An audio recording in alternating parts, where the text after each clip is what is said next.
जगदंब ध्वजपथक गिरगावच्या स्वागत यात्रेत सहभागी झालेत। असंख्य लहान मुली पारंपरिक वेशभूषेत या सहभागी झालेत। त्यांच्याशी संवाद साधलाय आमच्या प्रतिनिधींनी, आपण पाहूयात। तुम्ही मला टॉस देत आहे, व्हिज्युअलवरच राहूया, चांगला आहे इकडे व्हिज्युअल। मग रथ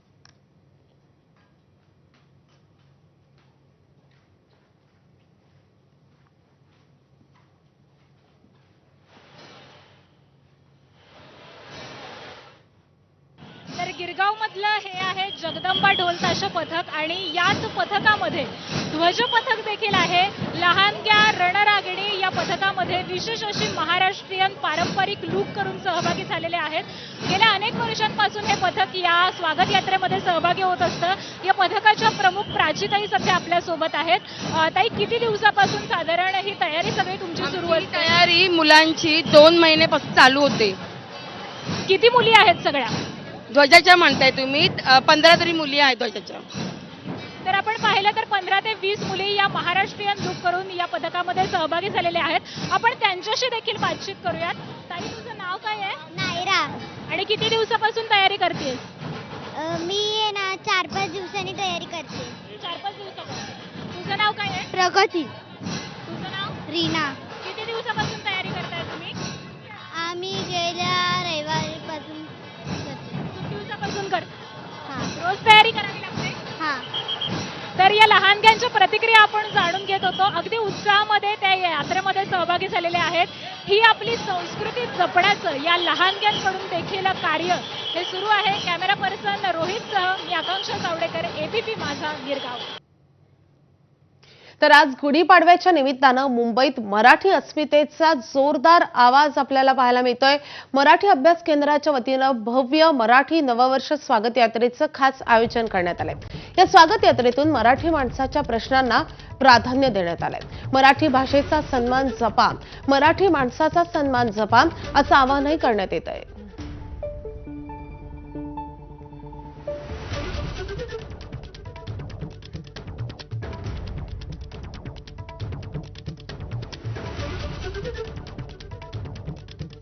समितीच्या वतीने मराठी नववर्षाची स्वागत यात्रा जी ती काढण्यात आलेली आहे आणि त्या यात्रेला आता सुरुवात झालेली आहे। दादर येथून ही यात्रा कामगार मैदानापर्यंत जाणार आहे। आपल्यासोबत बोलण्यासाठी दीपक पवार सर, यात्रा यंदा सुरू करण्यात आलेली आहे, कसा प्रतिसाद आहे, काय भावना? तू पाहतोयस मागे चांगला प्रतिसाद आहे। आम्ही मराठी नववर्षाची स्वागत यात्रा आणि मराठी शाळा, मराठी माणसांचा रोजगार आणि मराठी माणसांना मुंबईत घर अशा 3 महत्त्वाच्या मुद्द्यांच्यासाठी ही शोभायात्रा, स्वागत यात्रा काढली। आणि आम्हाला असं वाटतं की सर्व जाती धर्माचा जो मराठी माणूस आहे, मराठी मुसलमान, मराठी बौद्ध, मराठी ख्रिश्चन, मराठी जैन, या सगळ्या मंडळींना सोबत घेऊन आम्ही ही यात्रा काढतो। कोणत्याही प्रकारचा वर्जनवाद या मराठी स्वागत यात्रेमध्ये नाही। आणि मराठी शाळा कारस्थानं करून बंद पाडणारे लोक, मराठी माणसांना अगदी गिग इकॉनॉमीमध्ये सुद्धा रोजगार टाळणारे लोक आणि मुंबईतल्या गिरणी कामगारांना शेलू मागणीमध्ये घरं देणारे लोक आणि त्याचं पाशवी बहुमताच्या जोरावर समर्थन करणारे लोक हे मराठी धर्माचे, महाराष्ट्र धर्माचे शत्रू आहेत असं आम्ही मानतो। आणि ही स्वागत यात्रा हे त्यांना दिलेलं एक रचनात्मक उत्तर आहे। शेतकरी कामगार नेते राजू शेट्टी यांची सुद्धा उपस्थिती आहे। सर, मराठी अभ्यास केंद्र समितीकडून जी स्वागत यात्रा काढण्यात आलेली त्याच्यात तुम्ही उपस्थित झालेला आहात, काय भावना? निश्चितच मला आज आनंद होतोय, अभिमान सुद्धा वाटतोय। मी आवर्जून आज आलो इथं, याचं कारण मी महाराष्ट्राच्या ग्रामीण भागातला असलो, खेड्यातला जिल्हा परिषदेच्या शाळेतला शिकलेला असलो, देशभर मी शेतकरी चळवळ घेऊन गेलो, परंतु मला कुठंही मराठी असल्याचा न्यूनगंड जाणवला नाही, माझ्या भाषेचा न्यूनगंड जाणवला नाही। त्यामुळं मराठी बोलतो म्हणजे कुठेतरी आपल्याला काहीतरी कमी आहे, आपण कमी पडतो असं वाटायचं काय कारण नाही। आणि त्याच आत्मविश्वासानं मराठी माणसानं राहिलं पाहिजे। आज मुंबईमध्ये मराठी असणं म्हणजे टिंगल टवाळीचा विषय झालेला आहे, चेष्टेचा विषय झालेला आहे, त्याची कुचेष्टा केली जाते, त्याला हिणवलं जातं, त्याच्या राहण्याबद्दल, जगण्याबद्दल, बोलण्याबद्दल त्याची टवाळी केली जाते। ही निश्चितच संतापाची गोष्ट आहे। जे लोक टवाळी करतात ते भीक मागत हातावर पोट घेऊन पोट भरायला, पोट जाळायला इथं आले। ही मुंबई उभी केली कुणी?